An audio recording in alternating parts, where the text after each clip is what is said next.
बिस्मिल्लाहिर्रहमानिर्रहीम, अस्सलाम वालेकुम। यूट्यूब चैनल पर तारिक मतीन आपको खुश आमदीद कहता है। साजिश मियां नवाज शरीफ की पाकिस्तान के 3 बार के साबिक वजीर आजम की बेनकाब हो गई है।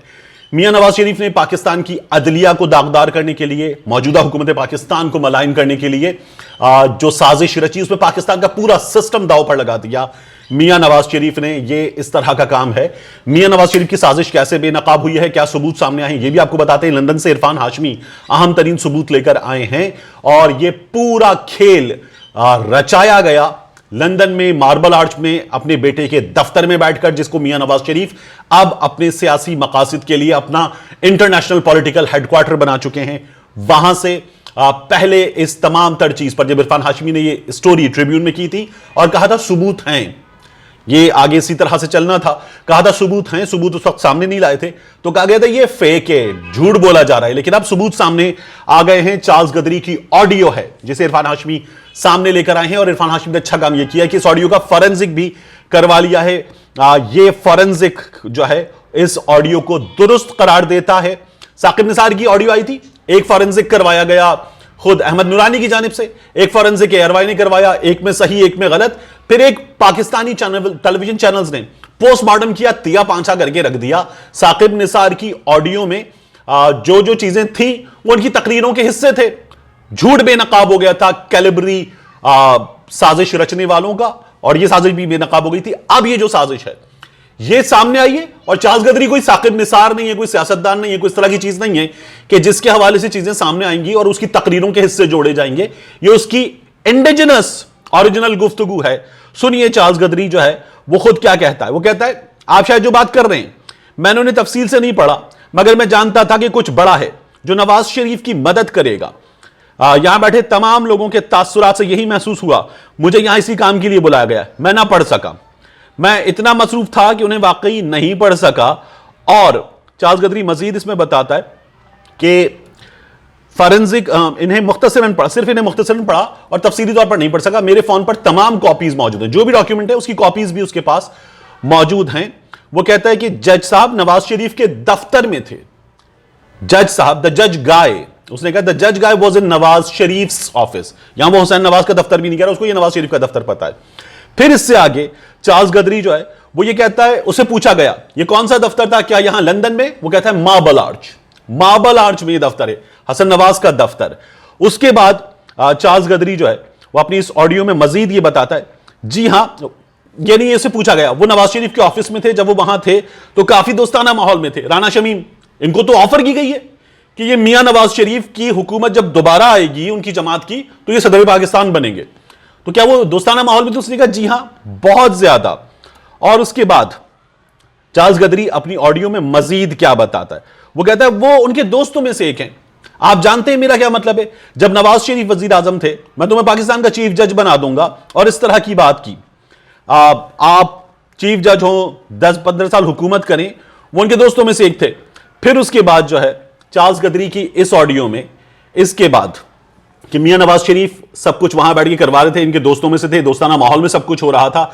चार्ल्स गदरी जो है वो आगे कहता है कि मैंने ये जो डॉक्यूमेंट है बहुत तफसील से नहीं पढ़ा, मुख्तसरन पढ़ा, मेरे फोन पर इसकी तमाम तर कॉपीज मौजूद हैं। अब राना शमीम पर फर्द जुर्म आयद कर दी गई है। फर्द जुर्म में राना शमीम के बारे में इस्लामाबाद की अदालत ने, chief justice mister justice Athar Bin Allah साहब ने फर्द जुर्म पढ़कर सुनाई वहां पर अदालत में, और यह कहा गया कि आपने जो पूरा बयान हल्फी दिया कि साकिब निसार आए थे गिलगित बल्तिस्तान, आपके साथ चाय पी रहे थे आपके सामने और फोन कर रहे थे इस्लामाबाद में, मिस्टर जस्टिस आमिर फारूक साहब से राब्ते की कोशिश, अपने रजिस्ट्रार के जरिए राब्ता हुआ, उसके बाद पुरसुकून हुए, कहा नवाज शरीफ मरियम नवाज के खिलाफ ये करना है, तो आप झूठ बोल रहे हैं। पहले तो यही साबित हो गया था क्योंकि आमिर फारूक साहब पाकिस्तान में नहीं थे, उस बेंच में भी नहीं थे, पाकिस्तान में भी नहीं थे, चीफ जस्टिस खुद पाकिस्तान में नहीं थे, तो कहा गया आप झूठ बोल रहे हैं।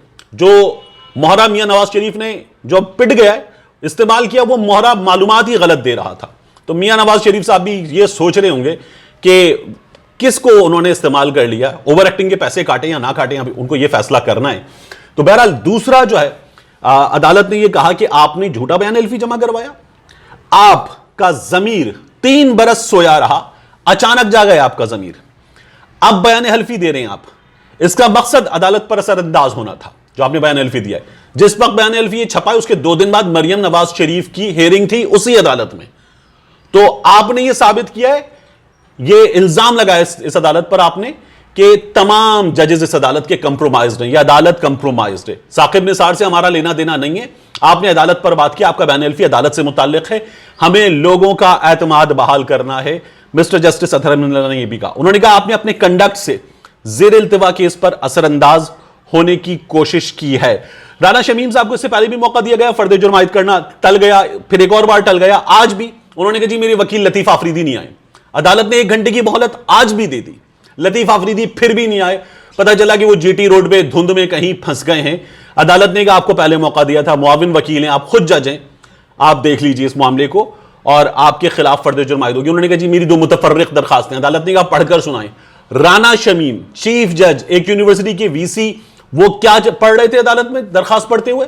وہاں سے رپورٹ یہ ہو رہا ہے کہ وہ اپنی درخواست میں پڑھتے ہوئے یہ بھی پڑھ رہے تھے in the honourable court comma full stop comma, وہ یہ تمام چیزیں تک پڑھ رہے تھے جس طرح ہم کسی بہت کم تعلیمی یافتہ، برائے نام تعلیمی یافتہ شخص کو دیکھتے ہیں۔ یہ نواز شریف کا مہرہ اس ٹائپ کا، نواز شریف صاحب بھی پرچی پڑھتے ہیں، ان کا اپنا جو مہرہ ہے وہ اپنی درخواست پڑھتے ہوئے، ایسا لگتا ہے کسی اور کی لکھی ہوئی درخواست ہے، پڑھتے ہوئے ایک چیف جج نہیں پڑھ سکا۔ اس چیف جج کے بارے میں وہاں کی جو بار ایسوسی ایشن ہے گلگت بلتستان کی، اس نے بھی کہا تھا کہ ایک تو یہ میرٹ پہ نہیں تھے، یہ میرٹ پہ کام بھی نہیں کرتے جب یہ چیف جج بن گئے تھے، اور اب بھی یہ استعمال ہو رہے ہیں، یہ پاکستان کے خلاف، پاکستان کی افواج کے خلاف، پاکستان کے عدلیہ کے خلاف استعمال ہو رہے ہیں۔ ان کو لگایا بھی میاں نواز شریف نے میرٹ پر نہیں تھا، یہ وہاں کی بار ایسوسی ایشن بھی ان کے بارے میں کہہ چکی ہے۔ پھر عدالت نے بھی سوال اٹھایا تھا، انصار عباسی صاحب نے جب یہ کہا تھا نا کہ جناب جس نے کہا وہ ایک چیف جج رہا ہے، عدالت نے کہا آپ کو پتا ہے کیسے چیف جج بنے، کس طرح سے ان کی اپوائنٹمنٹ ہوئی تھی، رولز کے خلاف، یہ اسی جماعت کے کارکن تھے، ان کا بیٹا اسی جماعت کی حکومت نے صوبے میں اعلیٰ عہدے پر فائز کیا تھا، آپ کو یہ تمام حقائق پتہ ہیں۔ اور پھر انصار عباسی صاحب سے بار بار پوچھا گیا، انہوں نے کہا جی میرا کام نہیں تھا کہ جو چھپا ہے اس میں سچ کیا ہے، جو چھپا ہے میں نے اس کی تصدیق کی، چھاپ دینے والے نے کہا جی میرا ہے بیان، میں نے چھاپ دیا۔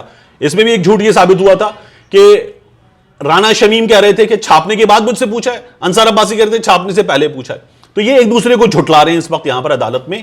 لیکن حیران کن یہ ہے، اب رانا شمیم پر فرد جرم عائد ہوگی، انہوں نے صحت جرم سے انکار کر دیا، معاملہ آگے بڑھے گا، سزا ملے گی، لیکن آپ ایک اور چیز دیکھیے کہ جنگ گروپ اس تمام معاملے میں، جنگ گروپ معافی نہ مانگنے کے باوجود بھی بچ گیا۔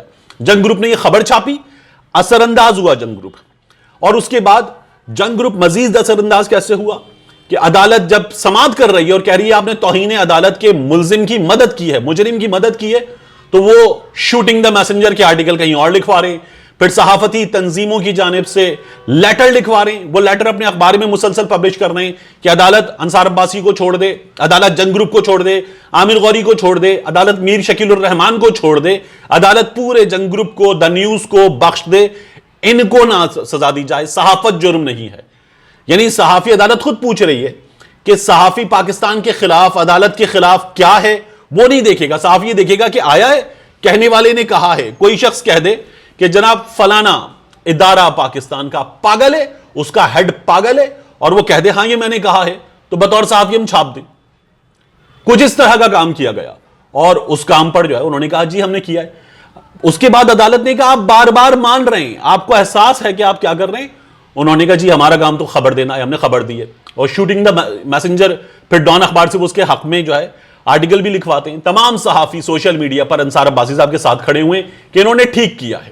یہ شریف خاندان کے لیے پورا گروپ ہمیشہ استعمال ہوتا ہے، اور یہاں پر بھی ہوا۔ اٹارنی جنرل نے بھی عدالت سے کہا کہ صحافیوں کی حد تک فرد جرم عائد نہ کی جائے، عدالت نے مشروط طور پر اس کو مؤخر کر دیا ہے، آنریبل کورٹ نے کہا ہے کہ اس کو دیکھیں گے، رانا شمیم پر فرد جرم عائد کر دی گئی ہے، اس کا وہ جواب دیں گے، معاملہ آگے بڑھے گا، اور اٹارنی جنرل نے بھی کہا ہے کہ رانا شمیم جو ہیں ان کو ان کے کیے کی سزا ملنی چاہیے۔ رانا شمیم عدالت کے باہر آ کر برہم ہو گئے، انہوں نے کہا جی پورے جنگ گروپ کے حق میں سب لوگ اکٹھے ہو گئے، مجھے پھانسی لگا دیں، میں اکیلا رہ گیا ہوں، میرے خلاف تمام لوگ ہو گئے ہیں۔